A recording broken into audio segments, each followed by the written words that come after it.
కన్న కొడుకు అడవికి వెళ్ళిపోతుంటే ఆ తండ్రి కళ్ళు ఆశగా చూశాయి. సుమంత్రుడు తీసుకెళ్లిన రథంలో రాముడు మళ్ళీ వెనక్కి రాకపోతాడా అని.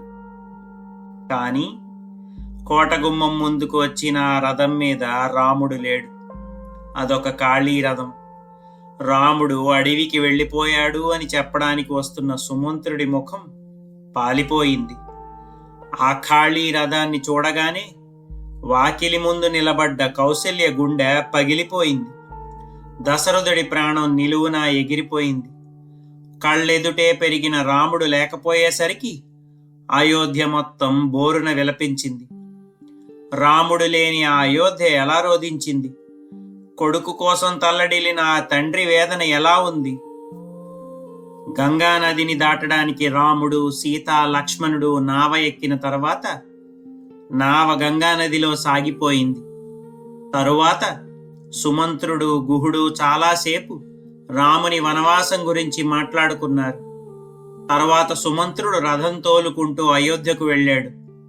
గుహుడు తన మనుషుల ద్వారా రాముడు భారద్వాజ ఆశ్రమం చేరుకున్నాడని తెలుసుకున్నాడు.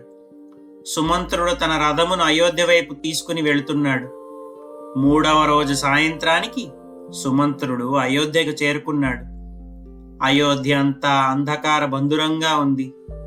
ఎవరి ఇళ్లల్లోనూ దీపాలు వెలగడం లేదు. ఎప్పుడు ఆనందోత్సాహాలతో కళకళలాడే అయోధ్య రాముని వియోగంతో విలవిలలాడిపోతోందని బాధపడ్డాడు సుమంత్రుడు. సుమంత్రుడు నగర ప్రవేశం చేశాడు. రాముని రథం చూసి పౌరులు గుంపులు గుంపులుగా సుమంత్రుని వెంటబడ్డారు. రాముడు ఎక్కడ? రాముణ్ణి ఎక్కడ వదిలి వచ్చావని ప్రశ్నల వర్షం కురిపిస్తున్నారు. సుమంత్రుడు రథం ఆపి వారితో ఇలా అన్నాడు: నేను రాముణ్ణి గంగానదిని దాటించి వచ్చాను. రాముని వద్ద నుండి ఆజ్ఞ తీసుకుని వచ్చానని బాధతో చెప్పాడు సుమంత్రుడు. రాముడు వనవాసానికి వెళ్ళిపోయాడా? రాముడు ఇంక మాకు కనబడడా అనుకుంటూ వారు ఎవరి దారిన వారు వెళ్ళారు. సుమంత్రుడు దశరథుని అంతఃపురానికి వెళ్ళాడు. అంతఃపురంలోని స్త్రీలు రాముడు లేకుండా ఒంటరిగా వచ్చిన సుమంత్రుని చూచి విలపించారు. సుమంత్రుని చూచి దశరథుడు భార్యలు తమలో తాము ఇలా అనుకుంటున్నారు: సుమంత్రుని చూచిన కౌసల్య నా రాముడు ఏడి అని అడిగితే కౌసల్యకు ఏం సమాధానం చెబుతాడు? కొడుకు, కోడలు తనని విడిచిపెట్టి పోయినా కూడా కౌసల్య ఇంకా జీవించి ఉంటుందా? ఏమో, ఆమె బతకడం చాలా కష్టం. ఏం జరుగుతుందో ఏమో అని తమలో తాము ఆందోళన చెందుతున్నారు. ఆ మాటలన్నీ వింటూ సుమంత్రుడు దశరథుని మందిరం వైపు వెళుతున్నాడు. సుమంత్రుడు దశరథుడిని చూసి రాముడు తనతో చెప్పమన్న మాటలు యథాతథంగా వినిపించాడు. రాముని మాటలు విన్న దశరథుడు మూర్ఛపోయాడు. అంతలో అంతఃపుర స్త్రీలు అందరూ వచ్చి ఆయనకు ఉపచారాలు చేశారు. ఇంతలో కౌసల్య, సుమిత్ర అక్కడికి వచ్చారు. దశరథుడిని పట్టుకుని లేవదీశారు. దశరథునితో కౌసల్య ఇలా అంది: మహారాజా, రాముని అడవిలో వదిలిపెట్టి రామ సందేశమును తీసుకుని వచ్చిన సుమంత్రునితో మాట్లాడవేమి? మహారాజా, చేయవలసినదంతా చేసి ఇప్పుడు మాట్లాడకుండా మౌనంగా ఉంటావెందుకు? ఎలాగైనా నీ మాట నిలబెట్టుకున్నావు. ఆడి తప్పని వాడవని పేరు ప్రతిష్టలు గడించావు. సత్యవాక్ పరిపాలకుడు అయి పుణ్యం సంపాదించుకున్నావు. అది చాలులేండి. ఇక్కడ కైక లేదులేండి. మీరు భయపడనవసరం లేదు. నిర్భయంగా సుమంత్రునితో మాట్లాడవచ్చునని కౌసల్య పలికి ఆమెకు దుఃఖం ముంచుకురాగా కింద పడిపోయింది. కింద పడిపోయిన దశరథుని, కౌసల్యను చూచి దశరథుని భార్యలు ఏడుస్తున్నారు. వారి దుఃఖానికి అంతులేదు. కొంచెం సేపటికి దశరథుడు తెప్పరిల్లాడు. సుమంత్రుని పిలిపించాడు. సుమంత్రుడు దశరథుని వద్దకు వెళ్ళాడు. దశరథుడు ఏదో దీర్ఘాలోచనలో ఉన్నాడు. తల ఎత్తి సుమంత్రుని చూచి దశరథుడిలా అన్నాడు: సుమంత్ర, రాముడు ఎలా ఉన్నాడు? ఎక్కడ పడుకుంటున్నాడు? ఏమి తింటున్నాడు? సుమంత్ర, రాముడు ఎన్నడూ అడవుల్లో ఉండలేదు. ఇటువంటి కష్టములు అతనికి తెలియవు. రాజభోజనములు ఆరగించి హంసతూలికా తల్పముల మీద శయనించు రాముడు అడవులలో కందమూలములు తింటూ కటిక నేల మీద ఎలా పడుకుంటున్నాడో కదా. రాముడు ఎప్పుడు బయటికి వెళ్ళినా అతని వెంట రథములు, తాల్బలములు, ఏనుగులు వెంట ఉండేవి. అవన్నీ లేకుండా అడవులలో ఎలా ఉంటున్నాడో కదా. సీతారామ లక్ష్మణులు క్రూర జంతువులు పాములు ఉన్న వనముల్లో ఎలా ఉంటున్నారో కదా. సుమంత్ర, సీతారాములు నీ రథం దిగి అడవిల్లో ఎలా ప్రవేశించారు? ఏది ఏమైనా నాకన్నా నువ్వే అదృష్టవంతుడవు. రాముడు అడవుల్లో ప్రవేశించు వరకు అతని వెన్నంటి ఉన్నావు. రాముడు, సీత, లక్ష్మణుడు నాతో చెప్పమని ఏమన్నా చెప్పారా? వివరంగా చెప్పని అన్నాడు దశరథుడు. సుమంత్రుడు ఇలా బదులు చెప్పాడు. మహారాజా, రాముడు తమకు నమస్కరించి తమరితో ఇలా చెప్పమన్నాడు. సుమంత్ర, నా తండ్రికి నేను తలవంచి నమస్కారం చేశానని చెప్పు. అంతఃపురంలోని అందరినీ వారు వీరు అనే భేదం లేకుండా పేరు పేరున అడిగినట్టు చెప్పు. నా తల్లి కౌసల్యకు నేను తలవంచి అభివాదం చేసినట్టు చెప్పు. నా మాటగా నా తల్లికి ఈ విధంగా చెప్పు. అమ్మా, నీవు ధర్మం తప్పకుండా అగ్ని కార్యాలు నిర్వర్తించుచు నా తండ్రి దశరథునికి ఏ కష్టమూ రాకుండా సేవలు చేస్తూ ఉండు. నీవు పట్టపురాణివి అని అహంకరించకుండా దశరథుని ఇతర భార్యలను కూడా ఆదరించు. నా తల్లి కైకను నా తండ్రి దశరథుని పట్ల అనుకూలంగా ఉండేటట్టు చెయ్యి. అమ్మా, భరతుడు నీ కుమారుడే అయినప్పటికీ అతనిని రాజుగానే గౌరవించు. అదే కదా రాజధర్మము. తల్లులందరి పట్ల ఆదరభావంతో ఉండమని నా మాటగా భరతునికి చెప్పు. భరతునితో నా మాటగా ఇలా చెప్పు. భరత, నీ తండ్రి ఆజ్ఞ ప్రకారం నీవు అయోధ్యను పరిపాలించు. దశరథుడు వృద్ధుడైనాడు, అందుకని ఆయన మాటలను కూడా గౌరవిస్తూ రాజ్యపాలన సాగించు. భరత, నా తల్లి కౌసల్యని కూడా నీ తల్లి వలనే ఆదరించని కౌసల్యకు చెప్పమని రాముడు నాతో చెప్పాడు. మహారాజా, లక్ష్మణుడు మాత్రం చాలా కోపంతో తమతో ఇలా చెప్పమన్నాడు. రాముడు ఏం నేరం చేశాడని రాజ్యం నుండి వెళ్ళగొట్టారు? మహారాజు తన అధికారమును మరిచి కైక మాటలకు లోబడి మమ్మల్ని అడవులకు పంపాడు. దాని వలన మేము ఎన్నో బాధలు పడుతున్నాం. రాజ్యం మీద దురాశతో గాని లేక వరములు అడుగు మిష మీద గాని అన్న మాటను నిలబెట్టుకోవడం కోసం కాని కారణం ఏదైనా రాముని అడవులకు పంపడం దుష్కృత్యము.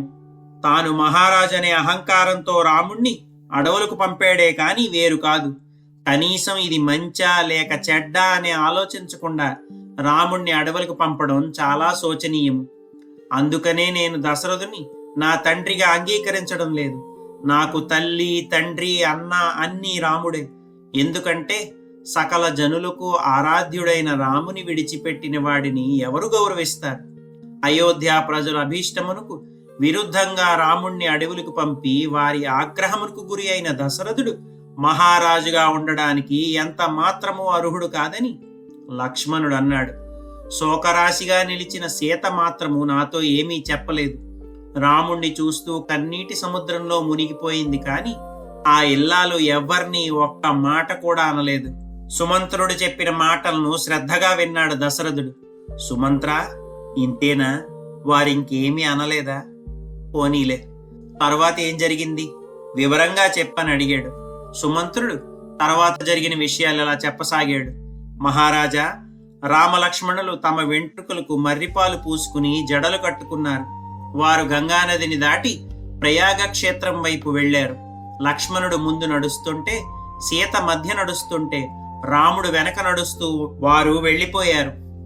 నేను వారు వెళ్లిన వంక చూస్తూ వారు కనుమరుగు కాగానే వెనకకు తిరిగి వచ్చాను.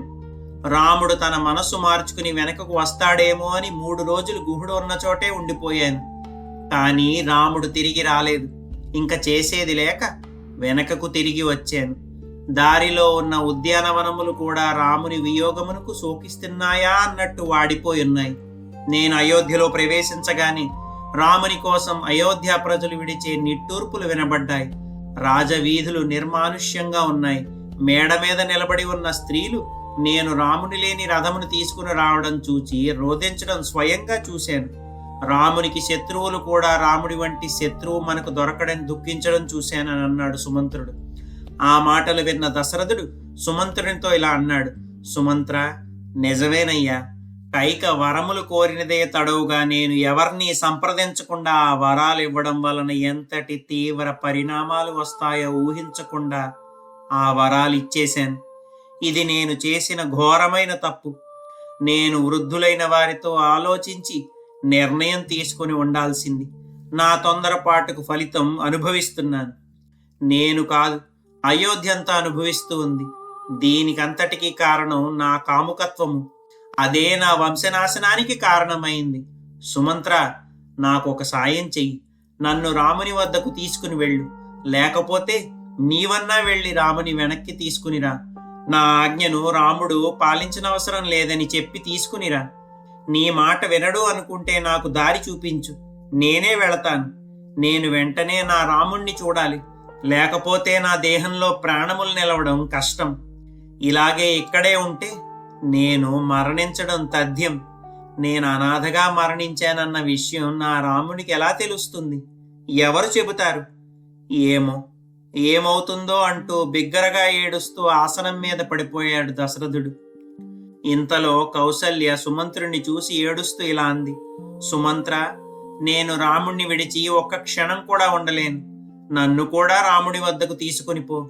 నీవు నన్ను రాముని వద్దకు తీసుకుని పోతావా, లేక నన్ను యమలోకానికి పొమ్మంటావా? నువ్వే చెప్పు. రథమును వెనక్కు మరల్చు అని ఆవేశంతో పలికింది కౌసల్య.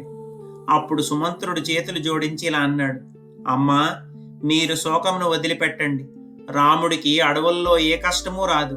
లక్ష్మణుడు రాముని పక్కన ఉండగా రామునికి ఏ లోటు రాదు. ఇంక సీత కూడా ఇక్కడ ఉన్నట్టే అక్కడ కూడా ఉంది. ఏమాత్రం భయం బాధ పడడం లేదు. భర్తతో సంతోషంగా ఉంది.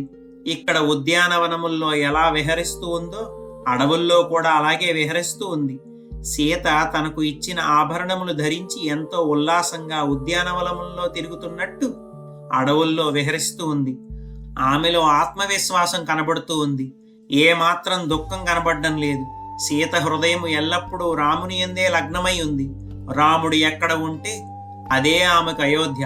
రాముడు లేని అయోధ్య సీతకు అడవులతో సమానమే. కాబట్టి మనము రామలక్ష్మణుల గురించి గాని సీత గురించి గాని శోకించిన అవసరం లేదు.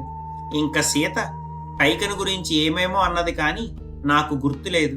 కానీ సీతారామ లక్ష్మణులు మాత్రం ఎంతో ఉల్లాసంగా ఉన్నారని మాత్రం చెప్పగలను అని సుమంత్రుడు పరిపరి విధాలుగా ఓదారుస్తున్న కౌసల్య తన దుఃఖం మానలేదు.